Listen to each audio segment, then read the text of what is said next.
Las piedras del castillo de Chapultepec se alzan sobre la Ciudad de México, como un monumento a la arrogancia humana. Se alzan sobre el valle, sobre la ciudad en expansión, sobre los millones de personas que viven abajo. Al anochecer, cuando los turistas se han marchado y la luz del atardecer proyecta largas sombras sobre las murallas, reina un silencio que no es pacífico. Este no es el silencio de un lugar en reposo. Este es el silencio de la tragedia deliberadamente preservada. Este es el silencio de la arrogancia imperial que enfrenta la realidad de la resistencia de una nación.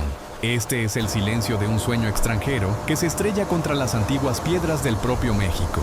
En este castillo, en estos muros, en estas habitaciones, vivió un hombre que creía poder gobernar una nación que no comprendía. Un hombre que llegó con el respaldo de una potencia extranjera, con el apoyo de los ejércitos europeos, con la ilusión de poder imponer su visión de la civilización a un pueblo que lo rechazaba por completo. Esta es la historia de Maximiliano I. Esta es la historia de cómo opera el poder cuando está desconectado de la legitimidad.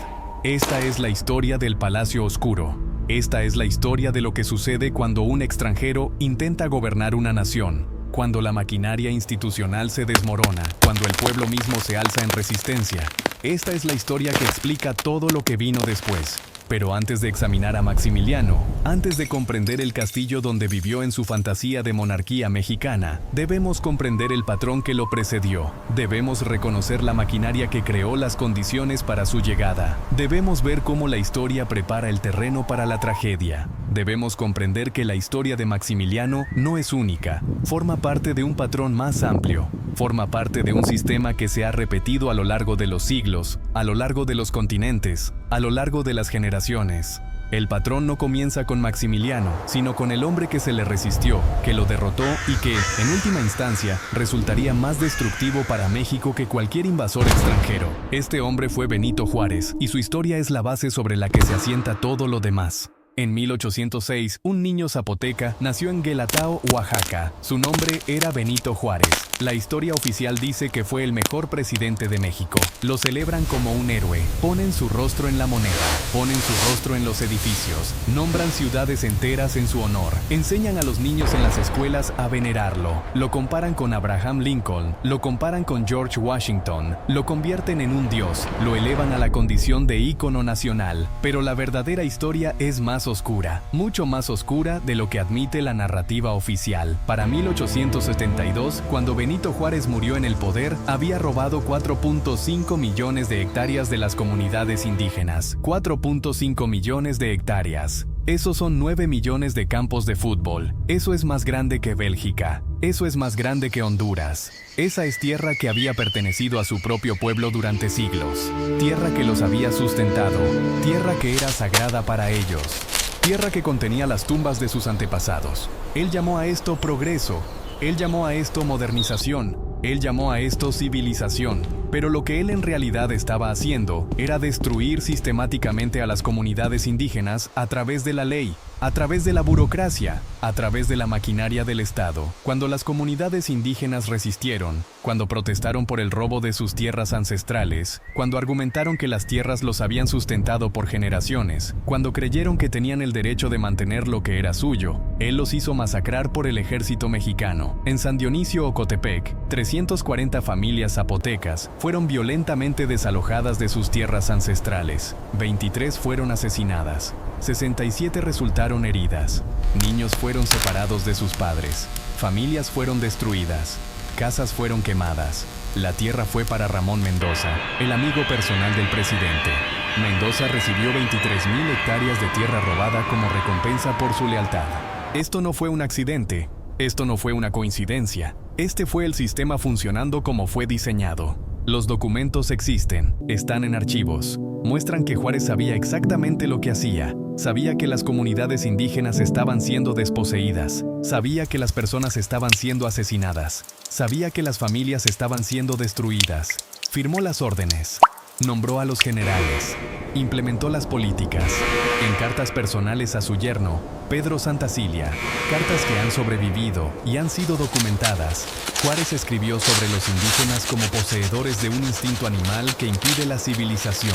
Estaba escribiendo sobre los zapotecas, su propia gente, las personas que lo criaron después de que sus padres murieron, las personas que hablaban su lengua materna, las personas que compartían su herencia, las personas que eran sus vecinos. Los llamó animales. Llamó a su deseo de conservar sus tierras ancestrales un instinto animal. Estaba avergonzado de ser indígena. Se había transformado tan completamente que ya no podía reconocer sus propios orígenes como valiosos. Cuando las autoridades indígenas, 40 de ellas, representando las estructuras tradicionales de liderazgo zapoteca, viajaron a la Ciudad de México en junio de 1869 para presentar una petición a Juárez. Su petición era sencilla. Querían hablar con él. Querían hablar en zapoteco, su lengua materna, la lengua de sus recuerdos de infancia. Querían explicar cómo sus leyes estaban destruyendo sus comunidades. Querían apelar a lo que quedaba del niño indígena en el corazón presidencial. Creían que un presidente que provenía de su pueblo escucharía. Creían que la herencia compartida significaba algo. Creían en la humanidad de su compatriota. Juárez se negó a verlos. Ni siquiera aceptó la petición personalmente. Su secretario entregó un mensaje. Decía: el ciudadano presidente no realiza negocios en idiomas distintos del español, el idioma oficial de la República. Permítanme repetirlo para que entiendan lo que estaba sucediendo. El presidente de México, un hombre nacido en un pueblo indígena, un hombre que creció hablando zapoteco, un hombre cuya primera lengua fue el zapoteco, un hombre cuya madre le enseñó en zapoteco, se negó a hacer negocios en zapoteco, se negó a hablar su lengua materna a su propia gente, había rechazado tan rotundamente sus orígenes que ni siquiera reconocía la legitimidad de su propia lengua materna. La delegación esperó 3 semanas en la Ciudad de México. Esperaron a la sombra del poder, con la esperanza de que el hombre que compartía su herencia los escuchara. Esperaron con su petición, esperaron con sus esperanzas, esperaron con sus súplicas. Luego fueron arrestados, no por abogar por la revolución, no por abogar por la violencia, no por violar ninguna ley. Fueron arrestados por hablar zapoteco. Los arrestaron por intentar presentar una petición a su presidente en su lengua materna. Los arrestaron por ser indígenas. Pasaron 4 meses en una prisión militar, sin cargos formales, sin juicio, sin el debido proceso. Fueron encarcelados por el hombre que se suponía debía protegerlos. Fueron destruidos por el hombre que decía representarlos. Cuando finalmente fue liberado y deportado, uno de ellos, Vicente Camacho Pérez, testificaría años después, en 1881, 9 años después de la muerte de Juárez. Su testimonio fue documentado. Sus palabras se conservaron en los archivos. Dijo: fuimos a ver a nuestro compatriota, el hijo de Güelatao. Pensamos que nos entendería. Pensamos que un presidente que viniera de nuestro pueblo nos defendería. Pensamos que sería diferente de los conquistadores españoles. Pensamos que sería diferente de los criollos. Pero nos miró como si fuéramos extraños, como si no habláramos su idioma, como si no fuéramos su gente. Fue entonces cuando comprendimos. Benito ya no era uno de nosotros. Había dejado de ser uno de nosotros hacía mucho tiempo.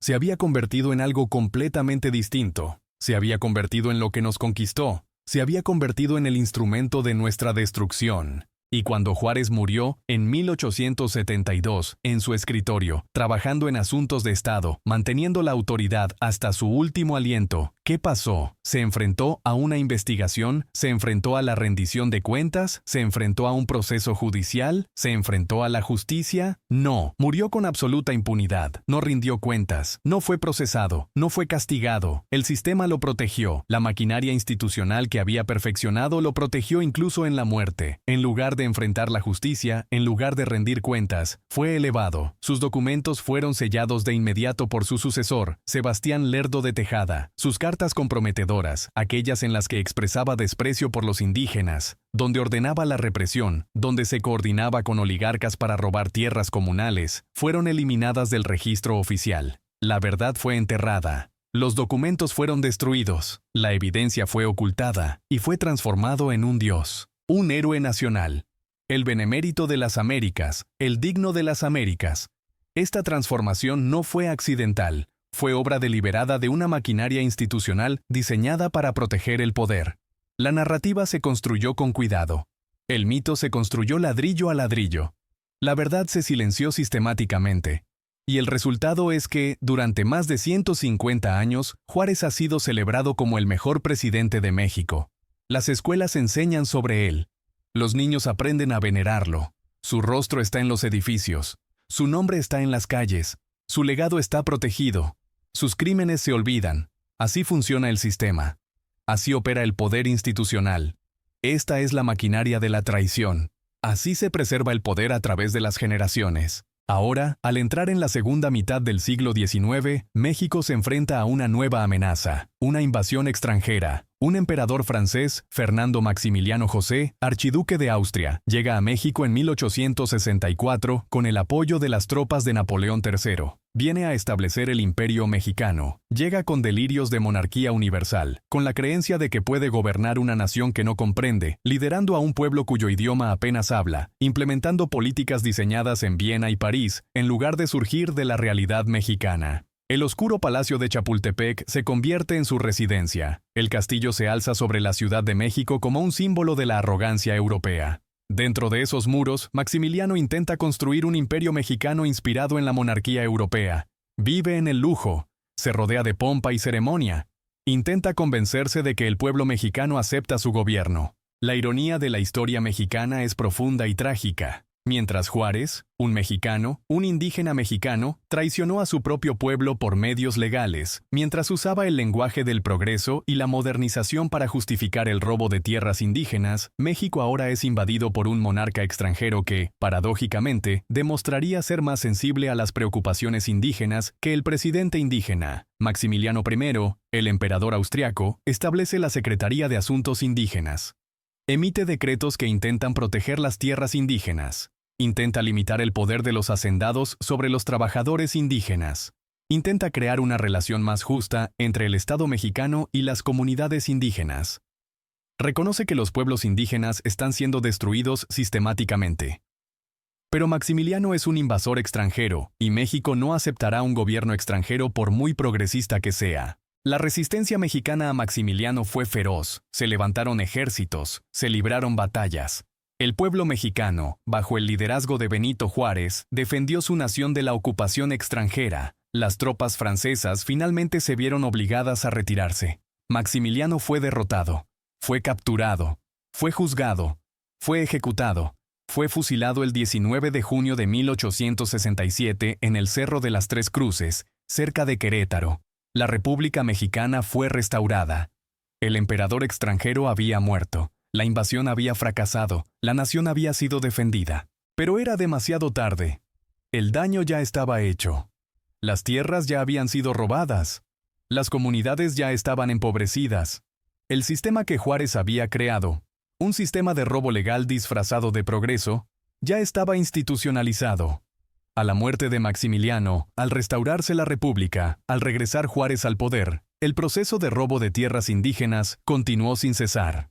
La Ley de Colonización de 1870 declara 2.3 millones de hectáreas baldío y las transfiere a propietarios privados, principalmente hacendados vinculados al gobierno. La maquinaria continúa, el despojo continúa. El sistema institucional que Juárez creó resulta mucho más destructivo y duradero que cualquier emperador extranjero. El patrón se repite. El hombre que afirma ser salvador se convierte en destructor. El hombre que proclama progreso trae devastación. El hombre que promete modernización trae empobrecimiento. Y el sistema se protege mediante el silencio institucional, la destrucción de documentos, la memoria selectiva, la exaltación de ciertas narrativas y el entierro de otras. El Palacio Oscuro no es solo el castillo de Chapultepec, donde Maximiliano gobernó brevemente. El Palacio Oscuro es toda la estructura del poder institucional mexicano. Es el sistema que protege a los poderosos mientras destruye a los débiles. Es el mecanismo que transforma a los criminales en héroes con el paso del tiempo. Es el aparato que borra las verdades incómodas y las reemplaza con mitos reconfortantes.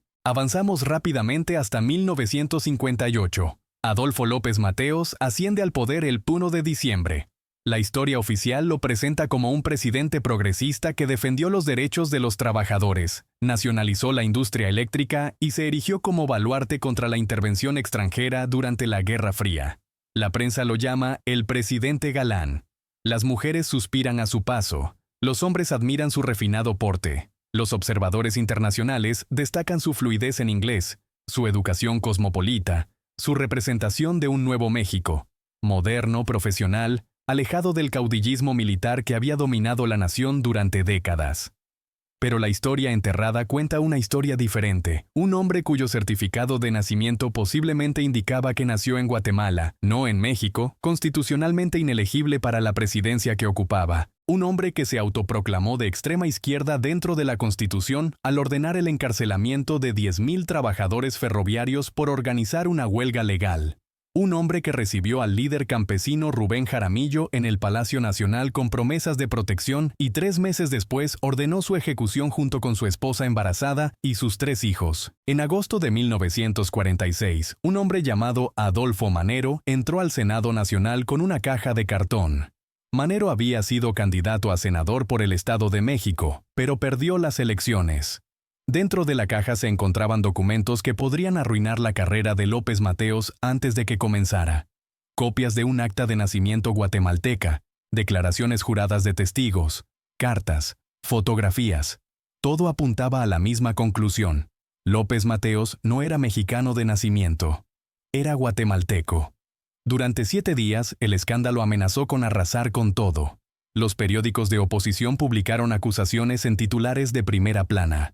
Las emisoras de radio debatieron el asunto en cafés y cantinas. El público mexicano debatió. ¿Estaba un guatemalteco a punto de convertirse en senador? López Mateos no entró en pánico. Activó la maquinaria del poder institucional. Aparecieron contradocumentos. Adolfo Manero se retractó repentinamente de sus acusaciones. Los testigos se retractaron. Uno murió en un accidente automovilístico. Otro desapareció literalmente. El médico guatemalteco negó conocer a Elena Mateos. Los documentos originales desaparecieron de los archivos oficiales. Los periódicos que publicaron acusaciones recibieron visitas de las autoridades fiscales, auditorías sorpresivas, problemas con los permisos. El escándalo se borró en 3 meses como si nunca hubiera existido. López Mateos continuó su carrera como si nada hubiera pasado. Senador, secretario de Trabajo, candidato presidencial. Cada paso era una apuesta a que el secreto permanecería enterrado. López Mateos se autoproclamó defensor de los trabajadores mientras asesinaba campesinos. En mayo de 1962, el líder campesino Rubén Jaramillo, quien luchaba por la reforma agraria, fue recibido en Palacio Nacional con promesas de protección. 3 meses después, los soldados llegaron a su casa. Se lo llevaron a él, a su esposa embarazada y a sus 3 hijos. Los ejecutaron a todos. 6 disparos en la cabeza de Jaramillo, 3 en el vientre de su esposa embarazada. Ametrallaron a los niños mientras corrían. 6 cuerpos abandonados pudriéndose bajo el sol de Morelos como mensaje. Murió en 1969 con absoluta impunidad. Su residencia en Polanco se convirtió en un lugar que ninguna familia quería ocupar porque el recuerdo tenía peso. Los trabajadores transmitían el conocimiento en silencio. Algo significativo ocurrió aquí, algo que el poder prefirió enterrar. Antes de López Mateos estuvo Miguel Alemán Valdés, un hombre que salió de la pobreza para convertirse en el ciudadano más rico de México. Un hombre que utilizó la presidencia para institucionalizar la conexión entre el Estado mexicano y el narcotráfico internacional. En 1947, en una mansión de Polanco, Alemán inició negociaciones con la mafia italoamericana.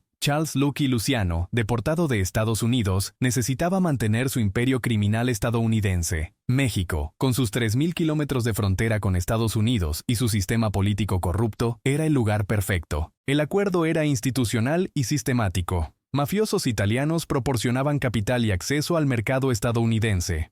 Los agricultores mexicanos cultivaban amapola en Sinaloa, Durango y Nayarit. La policía mexicana, bajo las órdenes directas del director de la Policía Federal de Seguridad, Carlos I. Serrano, garantizaba la apertura de las rutas de tráfico. Entre 1946 y 1952, el gobierno de Alemán transfirió simultáneamente 4.5 millones de hectáreas de propiedad comunal a propiedad privada, el mismo proceso de despojo que Juárez había iniciado casi un siglo antes. Ahora, estas tierras se dedicaban a la producción de amapola para el mercado estadounidense de narcóticos. Las comunidades indígenas que habían perdido sus tierras por las leyes de Juárez se empobrecieron aún más a medida que el territorio restante se convertía en zonas de producción de drogas controladas por el crimen organizado, protegido por el Estado mexicano. El sistema funcionó extraordinariamente bien. Generaba tanto dinero, para delincuentes y políticos, que los presidentes posteriores, consciente y deliberadamente, decidieron mantenerlo en lugar de desmantelarlo. Lo refinaron. Lo institucionalizaron más profundamente, lo hicieron más eficiente. El narcotráfico se convirtió en un pilar oculto de la economía mexicana. un mecanismo para la concentración de la riqueza, un sistema para enriquecer a quienes estaban conectados con el poder y empobrecer a quienes no lo estaban. Alemán murió en 1983, inmensamente rico, honrado por el Estado y enterrado con plenas ceremonias presidenciales. Su hijo, Miguel Alemán Velasco, heredó su fortuna y sus conexiones políticas. En una entrevista de 2015, al ser preguntado sobre la corrupción de su padre, Velasco declaró con cinismo y descaro: «Es necesario tener un mensaje claro de que la corrupción terminó aquí. Pero todo lo anterior, bueno, ya ocurrió. La impunidad convertida en filosofía política explícita. Los crímenes del pasado perdonados con el simple paso del tiempo. Así funciona el sistema. Así es la protección institucional. Así es como se preserva el poder. Este es el patrón. Este es el sistema. Un hombre llega al poder a través de la maquinaria institucional. Hereda el pacto oscuro. Toma decisiones que devastan a millones. Vive cómodamente mientras su nación sufre. La maquinaria institucional lo protege. Los documentos son destruidos. Los testigos son silenciados. Se construye el mito. Y el próximo presidente hereda el mismo sistema, el mismo pacto oscuro, los mismos mecanismos de corrupción y silencio institucional. Ahora llegamos a Ernesto Zedillo, un hombre con estudios de economía en la Universidad de Yale. Un hombre elegido por el PRI para ser el próximo presidente, no elegido por el pueblo, seleccionado por el partido, elegido por la maquinaria del poder institucional. En diciembre de 1994, Zedillo asumió el cargo. El momento estaba cargado de peligro. La economía mexicana estaba a punto de colapsar. El peso se desplomó. En cuestión de semanas, la moneda perdió la mitad de su valor. La bolsa se desplomó. El capital que había llegado a México huyó repentinamente. Los inversionistas extranjeros que creían en el TLCAN se dieron cuenta de repente de que la economía mexicana era fundamentalmente inestable. Las reservas de divisas del gobierno se habían agotado durante el gobierno del anterior presidente, Carlos Salinas, para mantener una falsa estabilidad. Para cuando Zedillo asumió el cargo, México prácticamente no contaba con reservas. La economía mexicana se contrajo más del 6%. Millones de personas cayeron en la pobreza de la noche a la mañana. El desempleo se disparó. La inflación hizo que los salarios perdieran todo su valor. Las empresas quebraron masivamente. Las familias que habían entrado en la clase media durante la década de 1980 se vieron repentinamente empobrecidas. Los pobres, ya marginados, se desesperaron aún más. El sistema que había prometido prosperidad mediante la integración al capitalismo global, en cambio, trajo consigo la devastación. Esta fue la crisis del tequila, o el error de diciembre, el mayor colapso económico en la historia moderna de México. Y Ernesto Zedillo estuvo en el centro. ¿Qué hizo Zedillo? Aceptó un paquete de rescate del Fondo Monetario Internacional con duras condiciones. Austeridad, controles salariales, tasas de interés más altas, políticas que devastaron a los pobres, políticas que concentraron la carga del ajuste en quienes menos podían soportarlo. Los ricos fueron protegidos, sus activos fueron preservados, sus inversiones fueron aseguradas. Mientras tanto, a los pobres se les dijo que se sacrificaran. Mientras esto ocurría, mientras millones perdían sus hogares, mientras los negocios se desplomaban, mientras el desempleo se disparaba, ¿dónde estaba Zedillo? Vivía en Los Pinos, la residencia presidencial, una fortaleza de lujo, un palacio rodeado de seguridad, separado de las consecuencias de sus decisiones por muros, por portones, por guardias armados, por la maquinaria institucional. Los Pinos se ubica en los terrenos donde antaño gobernaron los emperadores aztecas. Los conquistadores españoles los desplazaron. El gobierno mexicano los desplazó aún más. Ahora, el presidente mexicano moderno ocupa el mismo terreno, separado del pueblo por la misma maquinaria de poder, aislado de las consecuencias, protegido por el silencio institucional. Zedillo cenó bien mientras millones pasaban hambre. Durmió tranquilo mientras millones desvelaban cómo alimentarían a sus hijos. Vivió con comodidad mientras su nación sufría.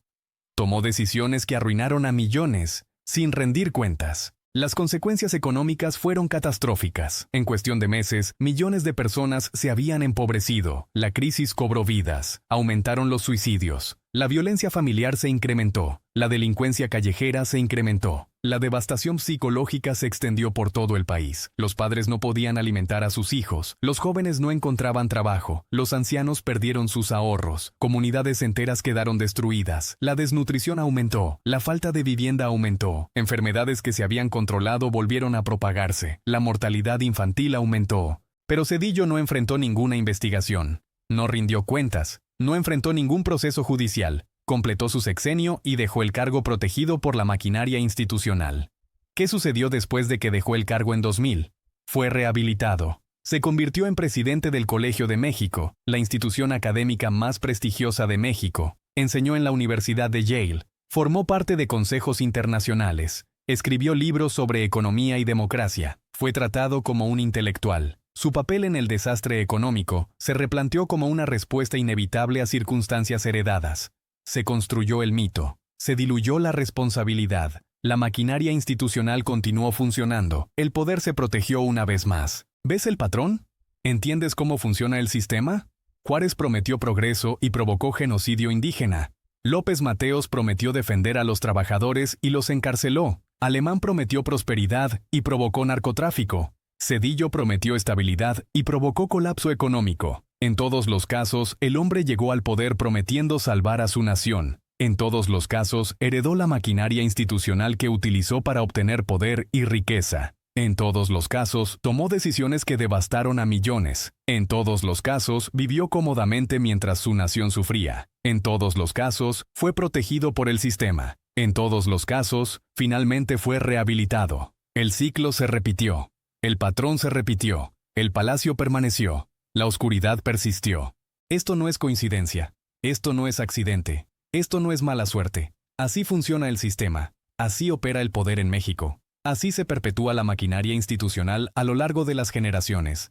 Así se institucionaliza la corrupción. Así se convierte la traición en tradición. Así se protegen los poderosos de la rendición de cuentas. Así se destruye a millones mientras los poderosos permanecen protegidos. El Palacio Oscuro no es solo un edificio físico, es el castillo de Chapultepec, donde Maximiliano gobernó brevemente. Es Los Pinos, donde Zedillo vivió durante la catástrofe económica. Es la mansión en Polanco donde vivieron Alemán y López Mateos. Es la estructura completa del poder institucional mexicano. Es el sistema que protege a los poderosos mientras destruye a los débiles. Es el mecanismo que transforma a los criminales en héroes con el paso del tiempo. Es el aparato que borra las verdades incómodas y las reemplaza con mitos reconfortantes. Es la fortaleza desde la cual el poder se aísla de las consecuencias de sus decisiones. La casa natal de Juárez es ahora un museo. Los turistas la visitan, ven exhibiciones que celebran su grandeza, les dicen que fue un héroe. No les dicen que destruyó a los indígenas, no les dicen la verdad. Los Pinos es ahora un museo. Los visitantes pueden caminar por las habitaciones donde Zedillo vivió mientras millones sufrían. Pueden ver el lujo, pueden ver la comodidad, pero no se les dice la verdad sobre lo que sucedió allí. El castillo de Chapultepec es un museo. Los turistas aprenden sobre la resistencia mexicana al imperio extranjero. Se les dice que la nación fue defendida contra la invasión extranjera, pero no se les dice que mientras México se defendía de Maximiliano, la República Mexicana estaba siendo destruida desde dentro por Juárez. Mientras los soldados luchaban contra los franceses, las comunidades indígenas estaban siendo desposeídas por las leyes mexicanas. Mientras los patriotas celebraban la restauración de la República, la maquinaria de la corrupción institucional se estaba perfeccionando. Estos museos existen para enseñar una versión de la historia, existen para moldear la comprensión de la nación por parte de la gente, existen para controlar la narrativa, existen para preservar mitos, existen para enterrar verdades, existen como instrumentos del poder institucional. La rebelión contra este sistema no se logra con la fuerza militar, se logra con la verdad, se logra con la investigación. Se logra con historiadores lo suficientemente valientes como para examinar documentos incómodos. Se logra con periodistas dispuestos a investigar la corrupción institucional. Se logra con trabajadores que finalmente hablan tras años de silencio. Se logra con familias que comprenden que su pobreza no es inevitable, sino el resultado de decisiones políticas deliberadas. Se logra con personas que comprenden el patrón. Se logra con personas que reconocen el sistema. Se logra con personas que se niegan a creer en los mitos. Los documentos sobreviven a pesar de los intentos de destrucción, los testigos hablan a pesar de la intimidación, la verdad emerge a pesar de los esfuerzos institucionales de supresión, y cuando lo haga, cuando finalmente se comprenda la historia completa, cuando las decisiones políticas que llevaron a la devastación se examinen finalmente sin el filtro institucional, el Palacio Oscuro se revelará como lo que realmente es. No un monumento a la grandeza, sino un símbolo de la traición institucional. No un castillo de poder, sino una prisión de la verdad. No un imperio, sino un sistema de silencio que finalmente, inevitablemente, se está rompiendo. La rebelión es paciente, es persistente, es imparable. No se puede detener destruyendo documentos porque la evidencia sobrevive. No se puede detener intimidando a los testigos porque la verdad finalmente encuentra voz. No se puede detener controlando los medios porque surgen narrativas alternativas. No se puede detener rehabilitando a los criminales porque los hechos permanecen. No se puede detener con el tiempo porque la verdad no se deteriora. No se puede detener con el poder institucional porque las instituciones son temporales y la verdad es eterna. Y cuando llegue la rebelión, cuando finalmente se revele la verdad completa, cuando el sistema finalmente se vea obligado a confrontar sus actos, el Palacio Oscuro quedará al descubierto. El castillo de Chapultepec se revelará tal como es. Los Pinos se revelará tal como es. No fortalezas de fuerza, sino fortalezas de fragilidad construidas sobre cimientos de mentiras. No centros de poder, sino prisiones de la verdad. No símbolos de grandeza, sino símbolos de traición. Se acerca el momento de rendir cuentas. La verdad emerge, se rompe el silencio, se reconocen los patrones, se cuestiona el sistema, se desafían los mitos. Esta es la historia que no quieren que conozcas. Esta es la historia que el sistema quiere enterrar. Esta es la verdad que el poder quiere suprimir. Este es el patrón que se repite. Pero ahora lo sabes, se te ha mostrado el patrón. Se te ha mostrado cómo funciona el sistema. Se te ha mostrado cómo el poder se protege a sí mismo. Se te ha mostrado cómo se entierra la verdad. Se te ha mostrado cómo millones son destruidos mientras los poderosos viven en la comodidad. Se te ha mostrado cómo las instituciones se perpetúan a través de las generaciones. El oscuro palacio sigue en pie, pero sus cimientos han sido socavados. Las piedras mismas han sido examinadas. La historia escrita en esos muros ha sido documentada. La verdad, reprimida durante tanto tiempo, está comenzando a emerger. Y esta vez, no se puede detener. Esta vez, se escuchará. Esta vez, lo cambiará todo.